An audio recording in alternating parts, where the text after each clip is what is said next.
ओं नारायणं नमस्कृत्य नरं चैव नरोत्तमं देवीं सरस्वतीं व्यासं ततो जयमुदीरयेत् मुखं करोति वाचालं पङ्गुलङ्घयते गिरिं यत्कृपातमहं वन्दे परमानन्दमाधवं निगमकल्पतरोर्गलितं फलं सुखमुखादमृतद्रवसंयुतं पिबत भागवतं रसमालय मुहुरो रसिका विभावुकाः ओं व्यासं वसिष्ठनप्तारं शक्तिपौत्रमकलमशं पराशरात्मजं वन्दे सुगतातं तपोनिधिं ओं व्यासाय विष्णुरूपाय व्यासरूपाय विष्णवे नमो वै ब्रह्मनिधये वासिष्ठाय नमो नमः ओं श्री परमात्मने नमः ओं नमो भगवते वासुदेवाय।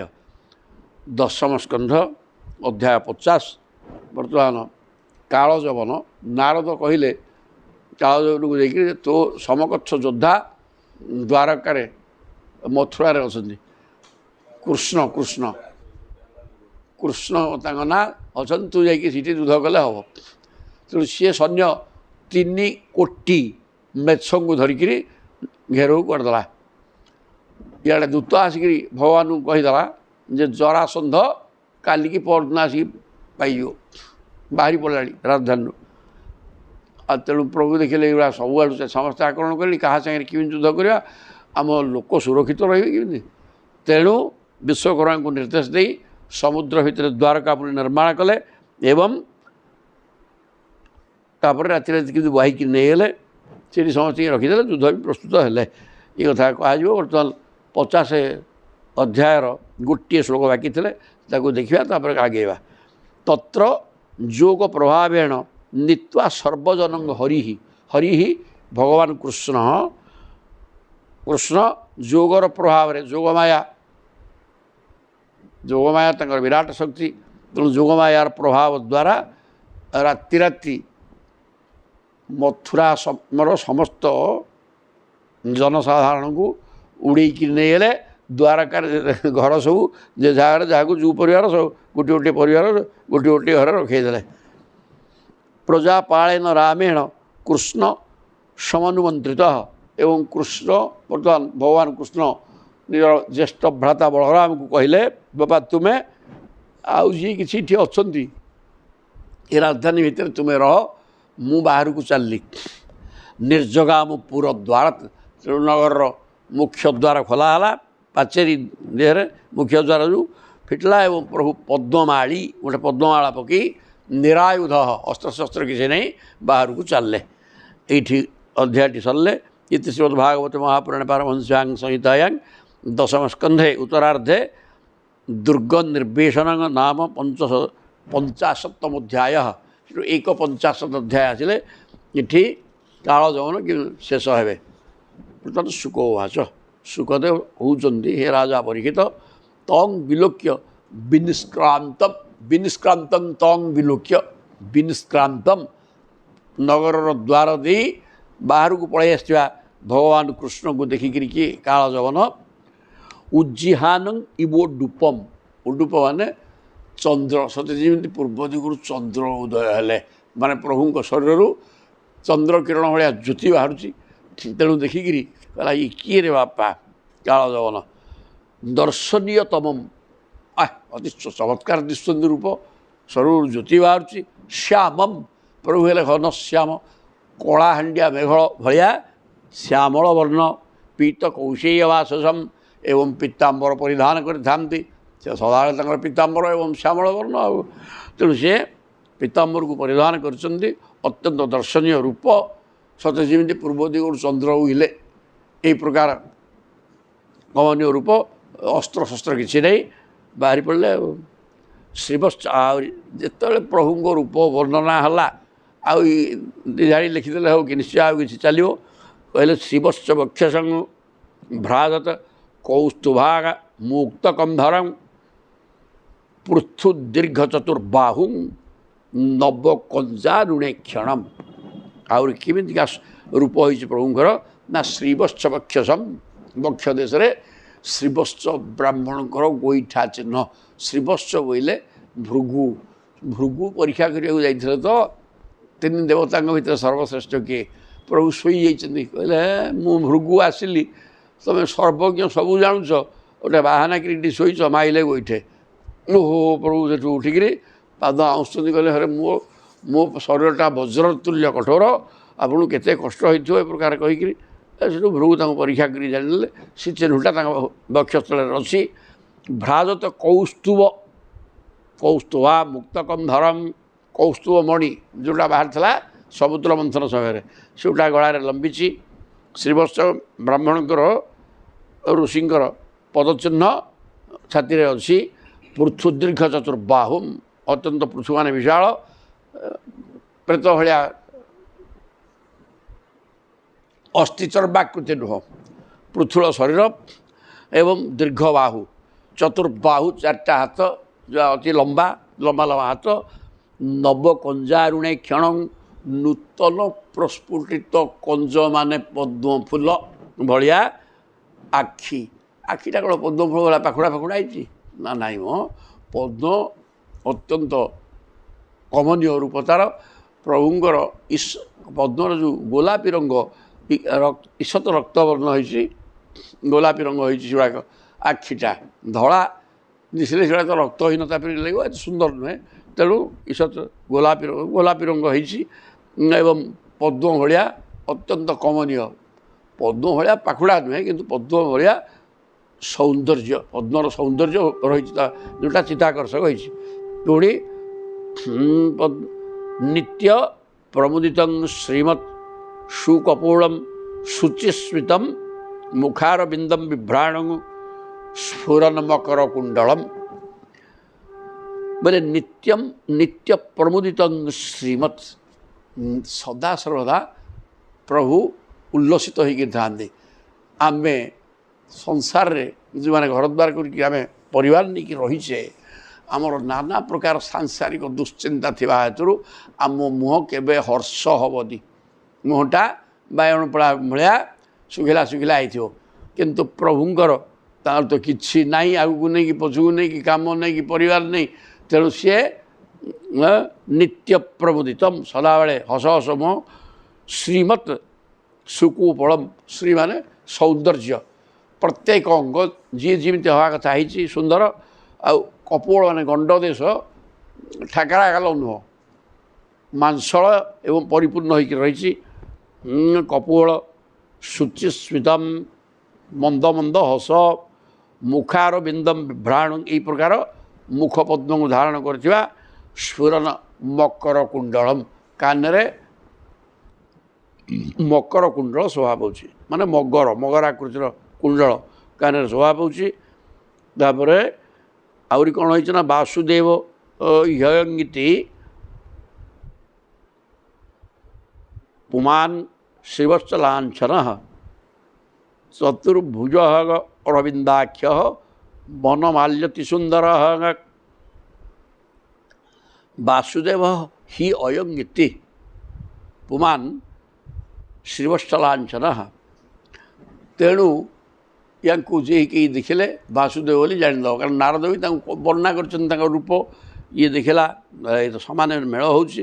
ପୁମାନ୍ ଶ୍ରୀବତ୍ସଲାଞ୍ଛନ, ଇଏ ପ୍ରକାର ଜଣେ ପୁରୁଷ, ଯାହା ପାଦ ଚିହ୍ନ ଗୋଟେ ଅଛି କ'ଣ ଛାତିରେ। ଆହୁରି ଚତୁର୍ଭୁଜ, ଅରବିନ୍ଦ, ପଦ୍ମ ନୟନ, ପଦ୍ମ ଭଳିଆ ଅତ୍ୟନ୍ତ କମନୀୟ ଚିତ୍ତାକର୍ଷକ ଆଖି ଦିଟା। ବନମାଳୀ ଅତି ସୁନ୍ଦର, ବନମାଳା ଲମ୍ବିଛି, ଅତି ସୁନ୍ଦର ହେଇଛନ୍ତି ପ୍ରଭୁ।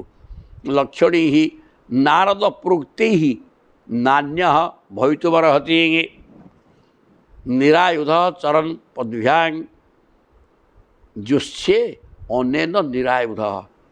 ତେଣୁ କାଳ ଦେଖିଦେଲା, କହିଲା ଲକ୍ଷଣୀ ହି ନାରଦ ପ୍ରୋକ୍ତି ହି। ନାରଦ ଯେମିତି ଲକ୍ଷଣ କହିନଥିଲେ କି, କହିଲେ ତୋର ସମକକ୍ଷ ଯୋଦ୍ଧା କୃଷ୍ଣ, କିନ୍ତୁ ତାଙ୍କ ରୂପଟା ଏମିତିକା। ଏ ତ ସମାନ ମେଳ ହେଉଛି ନାରଦଙ୍କ କଥାକୁ। ଆଉ ନାରଦ ପ୍ରୋକ୍ତି ହି ଲକ୍ଷଣୀ ହି, ଯେଉଁ ଲକ୍ଷଣ କହିଥିଲେ ନାରଦ କୃଷ୍ଣଙ୍କ ପାଖରେ ରହିବା କଥା, ଏସବୁ ଏଇଠି ମେଳ ହେଉଛି। ଆଉ ନାନ୍ୟ ଭବିତୁମର୍ହତି, ଇଏ କୃଷ୍ଣ ଭିନ୍ନ ଅନ୍ୟ ନ, କୃଷ୍ଣଙ୍କ ଭିନ୍ନ ଇଏ ଅନ୍ୟ କେହି ନୁହଁ, କେବେ ହେଲେ ସେ କଥା ହେଇନପାରେ। ଇଆଡ଼େ ପୁଣି ନିରାୟୁଧ ଚରଣ ପଦ୍ଭ୍ୟାଂ, ନା ରଥ ଅଛି ନା ଅସ୍ତ୍ରଶସ୍ତ୍ର ଅଛି, ଆଉ ଇଏ କ'ଣ ଯୁଦ୍ଧ କରିବେ? ମୁଁ ଯୁଦ୍ଧ କରିବା ଭଳିଆ ତାଙ୍କ ରୂପରେଖ କହୁନି। ତେଣୁ ଇଏ ଯେହେତୁ ନିରାୟୁଧ ଏବଂ ପାଦରେ ଚାଲିକି ଯାଉଛନ୍ତି, ये निश्चित कृष्ण कौन भूल ना नारद को कहवाटा मेल होगा तेणु युद्धटा तो सागर मोर हम तेणु कौन करी सी जेहेतु चलिक जाऊँ निरायुध मुझे रथरू ओह्ल बिना आयुधे जी रथ नहीं मु गोटे रथ युद्ध कल केमी हम आर अस्त्र नहीं मुझे अस्त्र नेबिनी रथरू ओह्ल सी जमी अवस्था आसुँच मुझे अवस्था जी ये कृष्ण निश्चय इति निश्चित्य जवन प्राद्रवंत पराङ्मुखम अन्नधावन जिघ्रु क्षिप्त दुरापंग अपि जोगिनां पराङ्मुखम इति निश्चित्य जवन जवन माने काल जवन निश्चय करदेला जे ये ही कृष्ण एवं अस्त्र नहीं कि रथ नहीं मुझे सागर युद्ध करी दौड़ला प्राद्रवंतम पराङ्मुखम प्रभु कुआड़े चाहूना सीधा मुह आगू करके चलती ये पछे पछे चलला अनुधावन जिघ्रुक्ष्य अनु माने पश्चात धावन कला जाइकरी जोगिनांगपि दुरापम जो भगवान कृष्ण जोगी माने कठोर साधना कले मध्य तांकु प्राप्त होना ये लोकटा गोडे कौन पाइब सी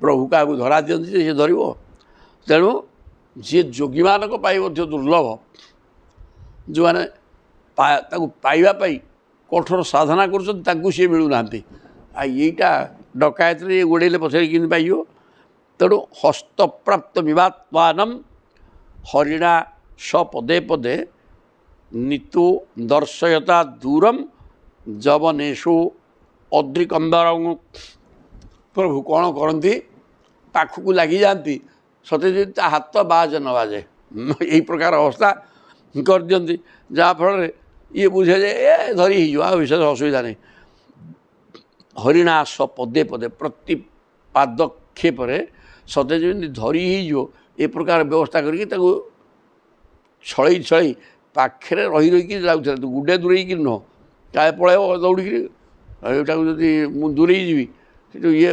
पलैब पाखे पाखे जाऊँ सत्य जमी हाथ बाज ये प्रकार नहीं नित दर्शयता दूरम दौड़े दौड़ दौड़ी कौन कले जवनेश अद्रिकंदरम ताको नहीं गोटे पर्वत गुंफा भितर पशिले पलायनम जदुकूले जातस्य तब नोचितम इति क्षिपन अनुगत नयनम प्राप आहता अशुभ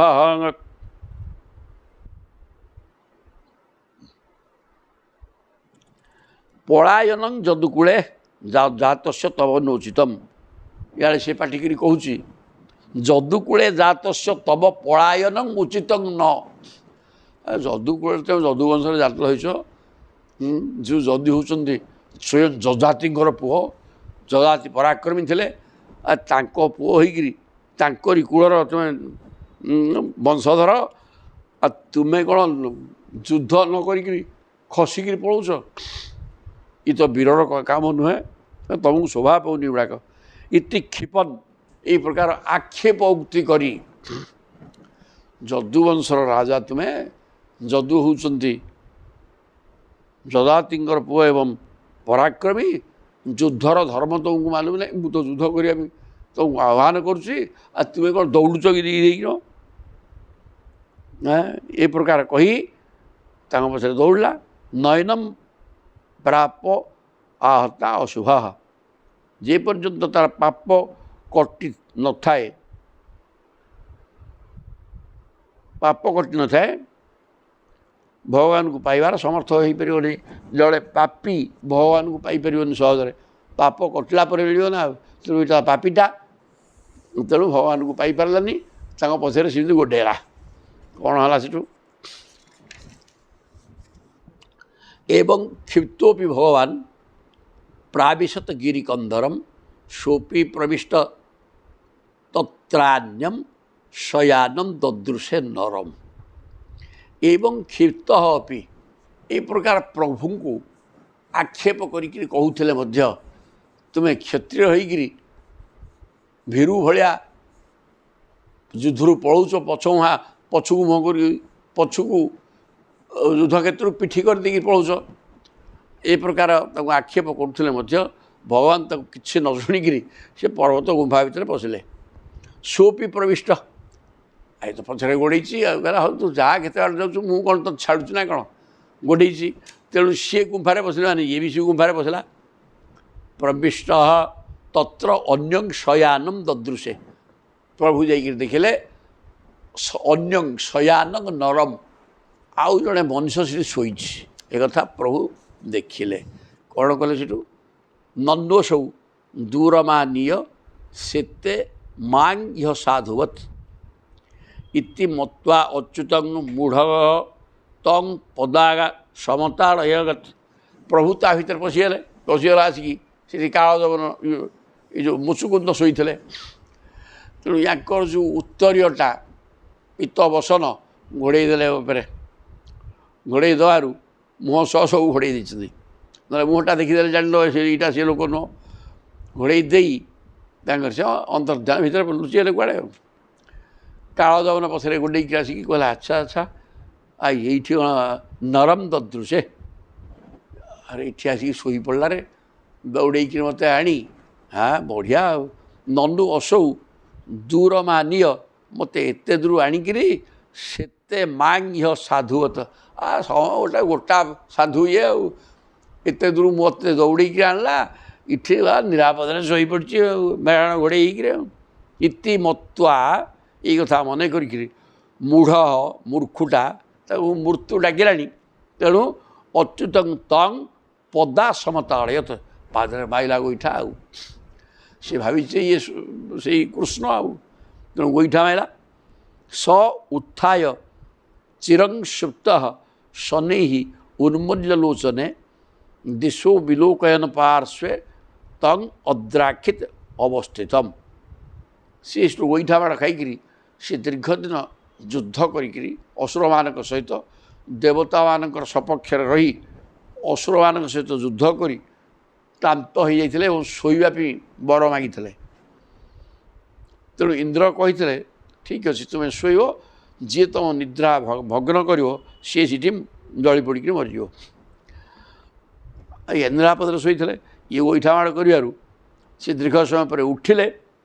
ଉତ୍ଥାୟ ଚିରଂ ସୁପ୍ତ କେଉଁ କାଳରୁ ଶୋଇଛନ୍ତି ଶନୈଃ ଉନ୍ମୀଲ୍ୟ ଲୋଚନେ ଆସ୍ତେ ଆସ୍ତେ ଆଖି ମଳି ମଳିକିରି ଆଖି ଫିଟେଇଲେ। ଦିଶୁ ବିଲ ଚାହିଁଲେ ଚାରିଆଡ଼େ କିଏ ରେ ଇଏ ମୋତେ କିଏ ଗୋଟେ ଗୋଇଠା ମାଇଲା କ'ଣ କଲା ପାର୍ଶ୍ୱେତଂ ଅଦ୍ରାକ୍ଷିତ ଅବସ୍ଥିତମ୍ ଦେଖିଲେ ପାଖରେ ଠିଆ ହେଇଛି ଆଉ ଗୋଟେ ରାକ୍ଷସ। କ'ଣ କଲେ ସ ତାବତ୍ ତସ୍ୟ ରୁଷ୍ଟସ୍ୟ ଦୃଷ୍ଟିପାତେନ ଭାରତ ଦେହ ଜେନାଗ୍ନିନା ଦଗ୍ଧ ଭସ୍ମସାତ୍ ଅଭବତ୍ କ୍ଷଣାତ୍। ସୁଖଦେବ କହୁଛନ୍ତି ହେ ଭାରତ ଭରତ ବଂଶୋଦ୍ଭବ ପରୀକ୍ଷିତ ମହାରାଜ ସ ତାବତ୍ ତସ୍ୟ ରୁଷ୍ଟସ୍ୟ ତସ୍ୟ ସେ ବି ଭାରି କ୍ରୋଧରେ ଅଛି। ତାକୁ ଦେଖିଲେ ଜଣାପଡ଼ିଯାଉଛି ତା ମୁଖ ଭଙ୍ଗୀ ଆଖିରୁ ରାଗିକିରି ଅଛି ସେ ଏ ରାଗରେ ଥିବା ସେ ରାକ୍ଷସଟାକୁ ଏ ପ୍ରଭୁ କ'ଣ କଲେ ଦୃଷ୍ଟିପାତେନ ଚାହିଁଲେ ଆଉ ରଟମଟିକି ଚାହିଁଦେଲେ ଆଖିରୁ ନିଆଁ ବାହାରିଲା ବାହାରିକିରି ଦେହ ଯେନ ଅଗ୍ନିନା ତାଙ୍କ ଶରୀରରୁ ଯେଉଁ ନିଆଁ ବାହାରିଲା ସେ ଅଗ୍ନିରେ ଦଗ୍ଧ ପୋଡ଼ିକିରି ଭସ୍ମସାତ୍ ପୋଡ଼ିକିରି ପାଉଁଶ ହୋଇଗଲା ଆଉ କ୍ଷଣାତ୍ ଅଳ୍ପ ସମୟ ଭିତରେ କାଳଯବନ ଇଏ ମୁଚୁକୁନ୍ଦଙ୍କର ଏଠି ଆଖିରୁ ଅଗ୍ନି ବାହାରିବା କଥା ବି କହୁନାହାନ୍ତି ଦେହଜ ଅଗ୍ନି ତାଙ୍କ ଶରୀରରୁ ଅଗ୍ନି ବାହାରିଲା ଏବଂ ସେ ପୋଡ଼ିକିରି ଭସ୍ମ କରିଦେଲା। ରାଜା ଉବାଚ କୋ ନାମ ସପମାନ ବ୍ରହ୍ମନ୍ କସ୍ୟ କିଂ ବୀର୍ଯ୍ୟଏବଚ କସ୍ମାତ୍ ଗୁହାଙ୍ଗତ ସେ ଶିଷ୍ୟେ କିଂ ତେଜୋ ଯବନାର୍ଦ୍ଦନ। ସାଙ୍ଗେ ସାଙ୍ଗେ ପରୀକ୍ଷିତ ପ୍ରଶ୍ନ କଲେ କୋ ନାମ ସହ ପୁମାନ ସେ ଯେଉଁ ପୁରୁଷଟା ତା ନାଁଟା କ'ଣ ତସ୍ୟ କିଂ ତାର କ'ଣ ପୁରୁଷାକାର ପରାକ୍ରମ କସ୍ମାତ୍ ଗୁହାଙ୍ଗତ ସେ ଗୁମ୍ଫା ଭିତରୁ ସେ ଗଲା କାହିଁକି ସେଠି ଶୋଇଥିଲା କାହିଁକି ଶିଷ୍ୟେ କିଂ ତେଜ ଯବନାର୍ଦ୍ଦନ ଏ ଯବନଟାକୁ ପୋଡ଼ିଦେଲା ଭଳିଆ ତେଜ ତାଙ୍କ ପାଖରେ ରହିଲା କାହିଁକି ତାଙ୍କ ଶରୀରରୁ ଅଗ୍ନି ବାହାରିକି ପୋଡ଼ିଦେଲା ନା ଇନ୍ଦ୍ର ସମସ୍ତଙ୍କ ଶରୀରରୁ ନିଆଁ ବାହାରିକି କାହାକୁ ପୋଡ଼ି ଦେଉଛି। ତେବେ ସେ ଲୋକ କିଏ, ତାଙ୍କର କ'ଣ ପରାକ୍ରମ, ସେ ଗୁମ୍ଫା ଭିତରେ କାହିଁକି ଶୋଇଥିଲେ ଏବଂ ତାଙ୍କ ଶରୀରରୁ ନିଆଁ ବାହାରିଲା କ'ଣ ପାଇଁ ବା ପୋଡ଼ିଲା କାହିଁକି, ଏ ସବୁଗୁଡ଼ା ପ୍ରଶ୍ନ କଲେ ରାଜା ପରୀକ୍ଷିତ। ତାପରେ ଶୁକଦେବ କହୁଛନ୍ତି ଶ୍ରୀ ଶୁକ ଉବାଚ ସ ଇକ୍ଷ୍ୱାକୁ କୂଳେ ଜାତ ମାନ୍ଧାତୃତନୟୋ ମହାନ୍ ମୁଚୁକୁନ୍ଦ ଇତି ଖ୍ୟାତ ବ୍ରହ୍ମଣ୍ୟ ସତ୍ୟସଂଗ୍ରହ। ଭଗବାନ ବର୍ତ୍ତମାନ ଶୁକଦେବ କହୁଛନ୍ତି ପରୀକ୍ଷିତଙ୍କୁ, ସେ ହେଉଛନ୍ତି ଇକ୍ଷ୍ୱାକୁ କୂଳେ ଜାତ। ମାନେ ଯେଉଁ ବଂଶରେ ରାମଚନ୍ଦ୍ର ଜନ୍ମ ହୋଇଥିଲେ ତା ନାଁ ଇକ୍ଷ୍ୱାକୁ। ତେଣୁ ଇକ୍ଷ୍ୱାକୁ ଜଣେ ରାଜା ଥିଲେ, ପ୍ରସିଦ୍ଧ ରାଜା। ସେ ରାଜାଙ୍କ ନାମ ଅନୁସାରେ ବଂଶର ନାଁ ହେଇଥିଲା ଇକ୍ଷ୍ୱାକୁ। ତେଣୁ ସେ ଇକ୍ଷ୍ୱାକୁ ବଂଶର ରାଜା ମାନ୍ଧାତାଙ୍କର ପୁଅ, ତାଙ୍କ ନାଁ ମୁଚୁକୁନ୍ଦ। ସେ ଭାରି ବ୍ରହ୍ମଣ୍ୟ, ମାନେ ବ୍ରାହ୍ମଣ ଭକ୍ତ, ବ୍ରାହ୍ମଣମାନଙ୍କୁ ଦେବତା ଭଳିଆ ପୂଜା କରନ୍ତି। ସତ୍ୟସଂଗ୍ରହ, ସତ୍ୟସନ୍ଧ ରାଜା ଥିଲେ ମୁଚୁକୁନ୍ଦ, ମାନ୍ଧାତାଙ୍କ ପୁଅ। ସଯାଚିତ ଶୂରଗଣୀ ଇନ୍ଦ୍ରାଦି ଆତ୍ମରକ୍ଷଣେ ଅସୁରେଭ୍ୟ ପରିତ୍ରସ୍ତି ତଦ୍ରକ୍ଷାଂ ସୋ ଅକରୋତ୍ ଚିରମ୍।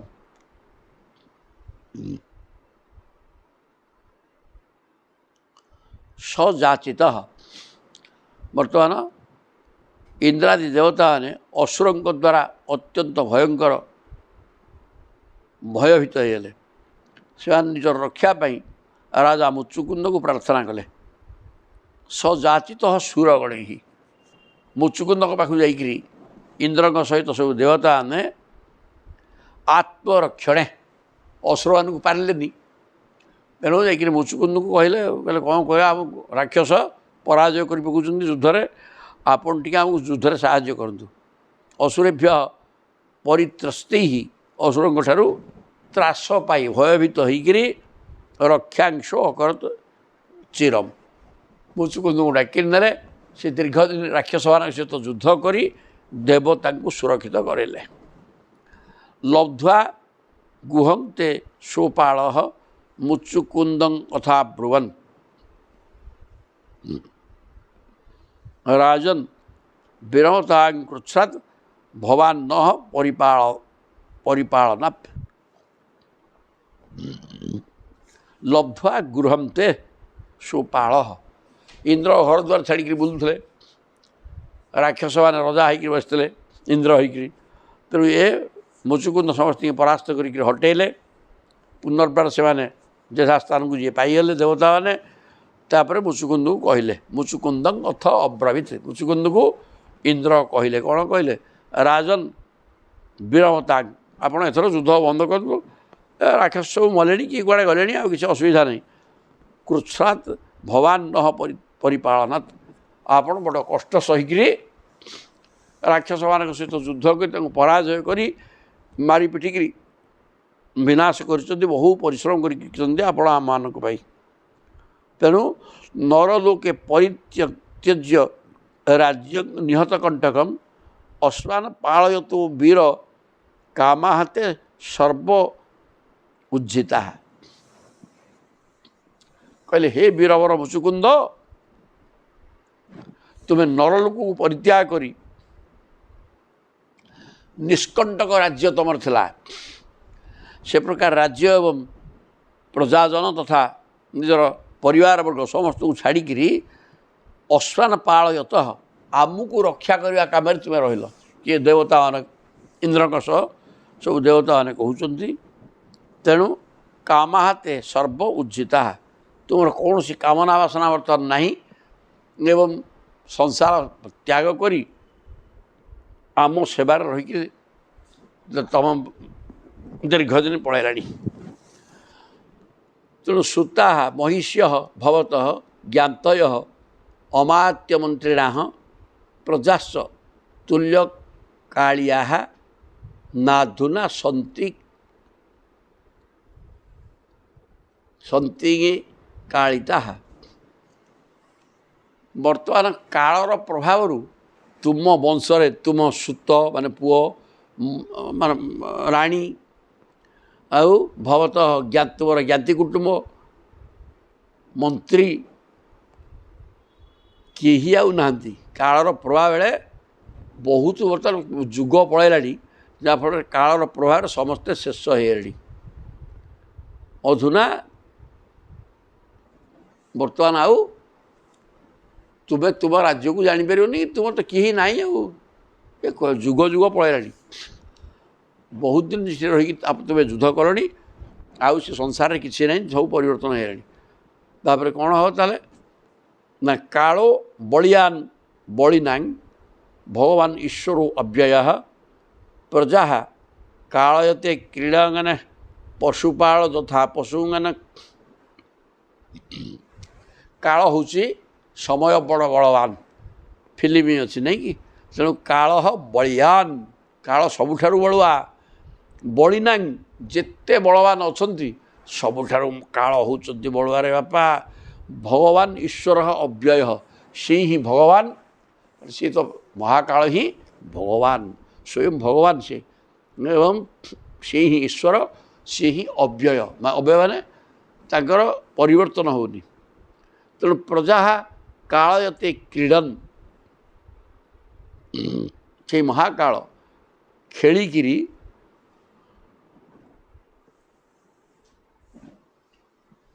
କାଳର ଖେଳ କହିଲେ ଏଠି ମହାକାଳ ଗତି କରୁଛନ୍ତି ଏବଂ ସେ ଗତି କରିବା ଫଳରେ ଜଗତ ଚାଲିଛି। ପଶୁପାଳ ତଥା ପଶୁ, ପଶୁପାଳକ ଯେମିତି ତା ପଶୁକୁ ପାଳନ କରେ, କିଏ କୁଆଡ଼େ ପଳେଇଲା କ'ଣ ନାହିଁ ତାକୁ ଜଗା ରଖା କରିକିରି ପଶୁକୁ ପାଳନ କରେ, ସେମିତି ମହାକାଳ ଏଠି ଏ ସମସ୍ତ ଜଗତର ପାଳନକର୍ତ୍ତା ଏବଂ ସିଏ ସୃଷ୍ଟି ପାଳନ ସଂହାର ସବୁ କରନ୍ତି। ସମୟ ଆସିଲେ ଏଠି ଜୀବଜନ୍ତୁ ସୃଷ୍ଟି ହେଉଛନ୍ତି, ସମୟ ଆସିଲେ ବୃଦ୍ଧ ହେଉଛନ୍ତି, ସେଇ ମହାକାଳ ପୁଣି ବିନାଶ ଆଡ଼କୁ ନେଉଛନ୍ତି। ତେଣୁ ସୃଷ୍ଟି ସ୍ଥିତି ବିନାଶର କାରଣ ମହାକାଳ। ମହାକାଳ ହେଉଛନ୍ତି ଭଗବାନ ନିଜେ। ମହାକାଳ ହେଲେ ସବୁଠାରୁ ବଳବାନ। ଏ ପ୍ରକାର ଦେବତା ଇନ୍ଦ୍ର କହିଲେ ବରଂ ବୃଣୀସ୍ୱ ଭଦ୍ରନ୍ତେ ଏ ଋତେ କୈବଲ୍ୟ ମଦ୍ୟନ ଏକ ଏବେ ସ୍ୱରଞ୍ଜସ୍ୟ ଭଗବାନ ବିଷ୍ଣୁର ବ୍ୟୟ। କହିଲା ତୁମେ ତେଣୁ ବର ମାଗ, ମୁଁ ତୁମ ଉପରେ ବହୁତ ବହୁତ ଖୁସି। କିଏ? ଇନ୍ଦ୍ର କହୁଛନ୍ତି। କାରଣ ତୁମେ ତୁମର ସ୍ୱାର୍ଥ ତ୍ୟାଗ କରି ପରିବାର ଛାଡ଼ି ମର୍ତ୍ତ୍ୟ ଲୋକକୁ ଛାଡ଼ି ନିଷ୍କଣ୍ଟକ ରାଜ୍ୟ ଭୋଗ କରୁଥିଲ, ସବୁ ଛାଡ଼ିକିରି ଆସିକି ଏଠି ତୁମ ଜୀବନ ପଳାଇଲାଣି। ତେଣୁ ଆମେ ବର ଦେବାକୁ ପ୍ରସ୍ତୁତ, ମାଗ ବର। କୈବଲ୍ୟ ମଧ୍ୟ ନୁହଁ, କିନ୍ତୁ ମୁକ୍ତି ମାଗିଲେ ଦେଇପାରିବେନି। ମୁକ୍ତିଟା କାହା ହାତରେ ନାହିଁ। ଏକ ଏବ ଈଶ୍ୱର ତସ୍ୟ, କେବଳ ଭଗବାନ ବିଷ୍ଣୁ ହେଉଛନ୍ତି ଇଏ କୈବଲ୍ୟ ଦାତା, ମୁକ୍ତିଦାତା ଜଣେ। ମୁକ୍ତି ମାଗିଲେ ମୋ ଦ୍ୱାରା ହେବନି, ସଂସାର ଯାହା ମାଗିବ ସେଟା ଦେଇଦେବି, ସରିଲା। ଏବଂ ଉକ୍ତସ୍ୟ ବୈ ଦେବାନ୍ ଅଭିବନ୍ଦ୍ୟ ମହାଯଶା, ସେ ମହାଯଶସ୍ୱୀ ମୁଚୁକୁନ୍ଦ ଯେତେବେଳେ ଦେବତାମାନେ ବର ଦେବା ପାଇଁ କହିଲେ, ସେ କଥା ଶୁଣିକିରି ଦେବତାମାନଙ୍କୁ ଅଭିନନ୍ଦନ ଜଣାଇଲେ। ଅଶଇଷ୍ଟ ଗୁହାବିଷ୍ଟ ନିଦ୍ରୟା ଦେବଦତ୍ତୟା, ୟା ବର କ'ଣ ମାଗିବେ? କହିଲେ ମୁଁ ଯୁଦ୍ଧ କରିକିରି ଶରୀର କାନ୍ତି ଅନୁଭବ କରୁଛି, ମୋତେ ନିଦ ମାଡ଼ୁଛି ଖାଲି। ତେଣୁ ବର୍ତ୍ତମାନ ମୁଁ ଗୋଟେ ଗୁମ୍ଫା ଭିତରେ କି ଯାଇକିରି ଖାଲି ଶୋଇପଡ଼ିବି, ଏତିକି ମୋତେ। ମୁଁ ଆଉ ସେଟା ବର ନେଇ କ'ଣଟେ ବର ମାଗିବି, କ'ଣ ଦେବ, ମୋତେ ଦରକାର ନେଇ କିଛି। ଖାଲି ମୋତେ ନିଦ୍ରା, ଦିନରାତି ଲାଗିକି ଯୁଦ୍ଧ ଚାଲିଛି ସଦାବେଳେ। ତାଫଳରେ ମୁଁ ବର୍ତ୍ତମାନ କ୍ଳାନ୍ତ ହୋଇଯାଇଛି, ମୋତେ ଶୋଇବା ଦରକାର କେବଳ। ଏ କଥା ବତେଇଲେ। ଆଉ ସ୍ୱାପଂ ଜାତମ୍ ଜସ୍ତୁ ମଧ୍ୟ ବୋଧୟତେ ତ୍ୱାଂ ଅଚେତନ ସ ତ୍ୱୟା ଦୃଷ୍ଟମାତ୍ରସ୍ତୁ ଭସ୍ମୀ ଭବତୁ ତତ୍କ୍ଷଣାତ୍। ଦେବତାମାନେ ପୁଣି ତାଙ୍କୁ କହିଲେ, ଇଏ ବର ମାଗିଦେଲେ ଖାଲି ଶୋଇବି। ସେଠୁ ଦେବତାମାନେ ପୁଣି ତାଙ୍କୁ କହୁଛନ୍ତି ଯେ ସ୍ୱାପଂ ଜାତଂ ଜସ୍ତୁ ମଧ୍ୟ, ତୁମେ ଶୋଇଥିବା ଅବସ୍ଥାରେ ଯେଉଁ ବ୍ୟକ୍ତି ତ୍ୱାଂ ଅଚେତନ, ତୁମେ ଅଚେତନ ଅବସ୍ଥାରେ ଶୋଇବ। କେହି ବ୍ୟକ୍ତି ଯଦି ତୁମକୁ ସେ ସମୟରେ ଉଠାଏ, ବୋଧ ହୁଏତ ଉଠାଇବାକୁ ଚେଷ୍ଟା କରେ, ସହ ତ୍ୱୟା ଦୃଷ୍ଟମାତ୍ରସ୍ୟ, ତୁମେ ତାକୁ ଖାଲି ଚାହିଁଦେଲା କ୍ଷଣି ଭସ୍ମୀ ଭବତୁ ତତ୍କ୍ଷଣାତ୍, ତୁମେ ଚାହିଁଦେଲା କ୍ଷଣି ସେଇଟା ସେ ଲୋକ ଭସ୍ମ ହୋଇଯିବ। ଏ କଥା ଦେବତାମାନେ ବର ଦେଇଦେଲେ। ଇଏ ବର କିଛି ମାଗିଲେ କହିଲେ ଖାଲି ଶୋଇବି। ଦେବତାମାନେ କହିଲେ ଠିକ୍ ଅଛି ଶୋଇବ, ଯେ ଯଦି ତା ଭିତରେ ଯାଇକରି କିଏ ବିଘ୍ନ କରେ, ତୁମେ ତାକୁ ଚାହିଁଦେଲା କ୍ଷଣି ସେ ପୋଡ଼ିକି ବାଉଁଶ ହୋଇଯିବ। ତେଣୁ ଯବନେ ଭସ୍ମ ସାତ୍ ନୀତେ ଭଗବାନ ସାତ୍ୱତର ସଭା ଆତ୍ମାନଂ ଦର୍ଶୟାମାସ ମୁଚୁକୁନ୍ଦାୟ ଧୀମତେ। ଯବନେ ଭସ୍ମୀ, ଯବନୁଟା କାଳ ଯବନ ନାମ ହେଇ ଯେଉଁ ରାକ୍ଷସଟା, ଏଇଟା ପାଉଁଶ ହେଇଯାଆନ୍ତେ ଭଗବାନ ଦେବକୀ ନନ୍ଦନ ଯଦୁଶ୍ରେଷ୍ଠ ଭଗବାନ କୃଷ୍ଣ ଆତ୍ମାନଂ ଦର୍ଶୟାମାସ, ଆଉ ଆସିକିରି ମୁଚୁକୁନ୍ଦ ଆଗରେ ଠିଆ ହେଇପଡ଼ିଲେ। ଆଉ ମୁଚୁକୁନ୍ଦାୟ ଧୀମତେ, ବୁଦ୍ଧିମାନ ମୁଚୁକୁନ୍ଦଙ୍କ ସାମ୍ନାରେ ପ୍ରଭୁ ଦଣ୍ଡାୟମାନ ହେଇଗଲେ। ଆସିକିରି କ'ଣ କହିଲେ ସେଠୁ, ତଂ ଆଲୋକ୍ୟ ଘନଶ୍ୟାମଂ ପୀତକୌଶେୟବାସସଂ ଶିବଶ୍ଚ ବକ୍ଷସଂ ଭ୍ରାଜତ କୌସ୍ତୁଭେନ ବିରାଜିତଂ। ଆହୁରି ରୂପ ବର୍ଣ୍ଣନା ହେଲା। କିଏ ଦେଖୁଛନ୍ତି? ମୁଚୁକୁନ୍ଦ। କେମିତି ଦେଖିଲେ? ତଂ ବିଲୋକ୍ୟ ଘନଶ୍ୟାମଂ, ମେଘ ଭଳିଆ ଶ୍ୟାମଳ ବର୍ଣ୍ଣ, କଳା ମେଘ ଭଳିଆ। ପୀତକୌଶେୟବାସସଂ, ପୀତାମ୍ବର ପରିଧାନ କରିଛନ୍ତି। ଶିବଶ୍ଚ ବକ୍ଷସଂ, ବକ୍ଷ ଦେଶରେ ଶିବଶ୍ଚ ବ୍ରାହ୍ମଣଙ୍କର ପାଦ ଚିହ୍ନ। ଭ୍ରାଜତ କୌସ୍ତୁଭେନ, କୌସ୍ତୁଭ ମାଳା ପଡ଼ିଛି ବେକରେ। କୌସ୍ତୁଭେନ ବିରାଜିତମ୍, ଆହୁରି ପୁଣି କ'ଣ ହେଇଛି? ଚତୁର୍ଭୁଜମ୍ ରୋଚମାନମ୍, ହାତ ଚାରିଟା, ସୁନ୍ଦର ଦିଶୁଛି। ହାତ ଚାରିଟା ହାତ ଥିଲେ ମଧ୍ୟ ସୁନ୍ଦର ଦିଶୁଛି। ପ୍ରଭୁ ଅତି କମନୀୟ।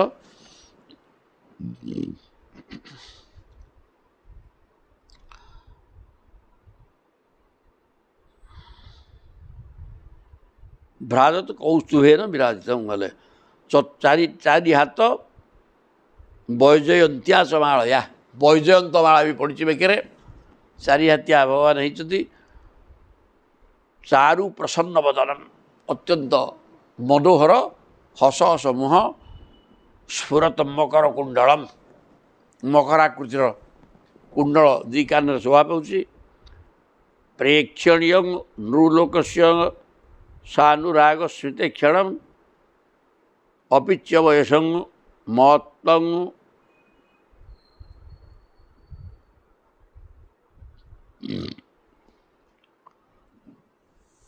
ମୃଗେନ୍ଦ୍ରୋଦାର ବିକ୍ରମଂ, ଆହୁରି କ'ଣ ହେଇଛି ନା ପ୍ରେକ୍ଷଣୀୟମ୍ ନୃଲୋକସ୍ୟ, ଏ ନରଲୋକ ଯେକୌଣସି ବ୍ୟକ୍ତି ତାକୁ ଚାହିଁକି ରହିବ ଆଖି ପଲକ ନ ପକେଇକିରି। କାହିଁକିନା ଅତ୍ୟନ୍ତ ନରଲୋକରେ ଏ ପ୍ରକାର କମନୀୟ ରୂପ କାହାର ନାହିଁ। ଏ ପ୍ରକାର ହେଇଛନ୍ତି ପ୍ରଭୁ, ଅତ୍ୟନ୍ତ ଆକର୍ଷଣୀୟ। ତେଣୁ ସାନୁରାଗ ସ୍ମୃତି କ୍ଷଣମ୍, ସମସ୍ତ ତାଙ୍କ ଆଖିରୁ ଅନୁରାଗ ବ୍ୟକ୍ତ ହେଉଛି ସମସ୍ତଙ୍କ ପ୍ରତି। ସମସ୍ତେ ମୋର ଏ ଭାବ ବାହାରୁଛି ତାଙ୍କ ଆଖିରୁ, ମାନେ ଦୃଷ୍ଟିଭଙ୍ଗୀରୁ। ଇଆଡ଼େ ମନ୍ଦ ମନ୍ଦ ହସ। ଆପିଚ୍ୟ ବୟସମ୍, ଯୁବକ ଅବସ୍ଥା। ମତ୍ତ ମୃଗେନ୍ଦ୍ର ଦାର ବିକ୍ରମଂ, ମଦମତ୍ତ ମୃଗେନ୍ଦ୍ର ମାନେ ମୃଗରାଜ ସିଂହ, ସିଂହ ଭଳିଆ ପରାକ୍ରମ। ସିଂହ କାହାକୁ ମାନିବାର ନାହିଁ, ଅତ୍ୟନ୍ତ ପରାକ୍ରମୀ। ଠିକ୍ ସେମିତି ହେଇଛନ୍ତି। ବର୍ଜ୍ୟପୃଚ୍ଛନ ମହାବୁଦ୍ଧି ତେଜସାଙ୍ଗ ତସ୍ୟ ଧର୍ଷିତ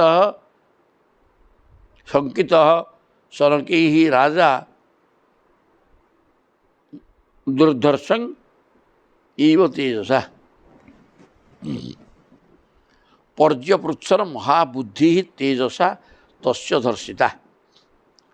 ତେଣୁ ଏ ପ୍ରଭୁଙ୍କ ଶରୀରରୁ ତେଜ ବାହାରୁଛି, ମାନେ ସେଇଟା ଗୁମ୍ଫାଟା ଅନ୍ଧାର ଘର, ଅନ୍ଧାର ଘରଟାକୁ ପ୍ରଭୁ ଆଲୋକିତ କରିଦେଲେ।